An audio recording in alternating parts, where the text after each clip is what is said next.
ক্রিকেটের রিভিউ স্টাইলে দাঁড়িয়ে নীরব প্রতিবাদ করে দেশব্যাপী জনপ্রিয় হয়েছেন ফেনী জেলা বিএনপির সদস্য সচিব আলালউদ্দিন আলাল, যিনি ফেনী 2 আসনে ধানের শীষ প্রতীকের মনোনয়ন প্রত্যাশী ছিলেন। এছাড়াও জেলা বিএনপির আহ্বায়ক, যুগ্ম আহ্বায়ক সহ অনেকেই এই 2 আসন থেকে মনোনয়ন প্রত্যাশী ছিলেন।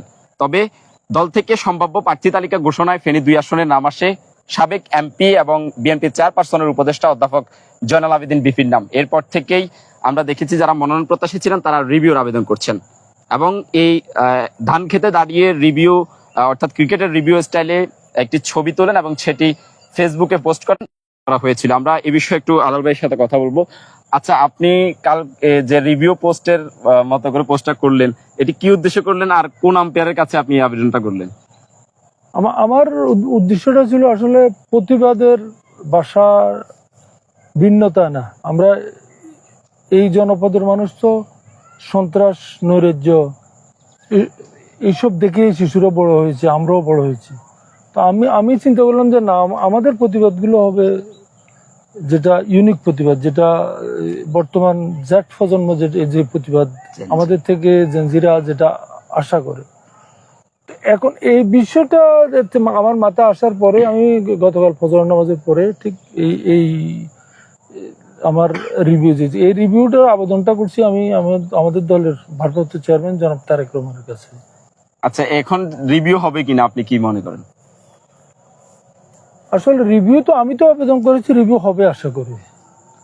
ইনশাল্লাহ সারা দেশব্যাপী যেরকম আলোচনার ঝড় তুলেছে এবং এই রিভিউ নিয়ে যতটুকু আলোচনা হচ্ছে ইনশাল্লাহ এটা রিভিউ হবে। আচ্ছা, আমরা তো দেখেছি যে গতকাল এই রাতেই বিপি জনাল সাহেব আপনার বাসায় গিয়েছেন। এই রিভিউটা সামাজিক যোগাযোগ ভাইরাল হওয়ার পর তিনি বলেছেন যে আপনাদের সাথে এমনিতে দেখা করতে গেছেন, কিন্তু আপনাকে পাওয়া যায়নি এবং একাধিকবার তিনি কল দিয়েছেন, আপনি কলও ধরেন না, এমন একটি কথা বলা হচ্ছে।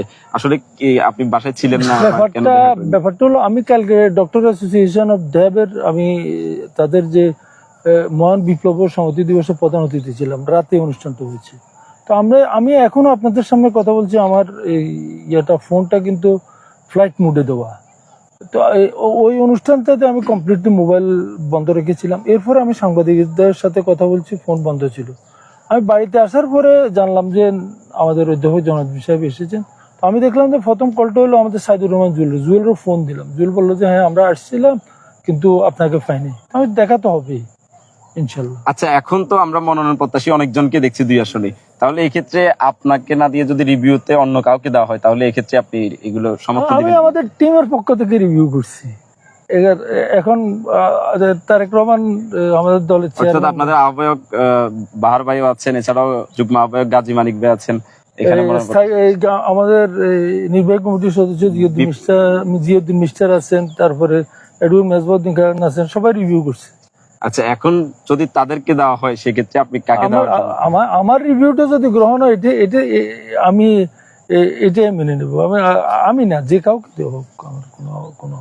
দর্শক যেমনটি শুনছিলেন, আসলে ফেনী 2 আসনে তিনি টিমের পক্ষ থেকে রিভিউ চেয়েছেন এবং দলের ভারপ্রাপ্ত চেয়ারম্যান তারেক রহমানের নির্দেশে 2 আসনে রিভিউ করে যাকে প্রার্থী দেওয়া হবে তিনি আসলে সেটি দেখে, অর্থাৎ গত বছরের সময়গুলোতে যারা দলের জন্য কাজ করেছে, সংগ্রাম করেছে, বিভিন্ন মামলা হামলা শিকার হয়েছে, তাদেরকে যদি দেয় তাহলে তিনি ধানের শীষের প্রার্থী এবং তাদের দলের প্রার্থীর হয়ে তিনি কাজ করবেন এবং তিনি সর্বদা যদি নাও দেয় তাহলে আমরা দলের প্রার্থীকে জয়ী করার জন্য তিনি সর্বোচ্চ কাজ করবেন বলে বলছেন।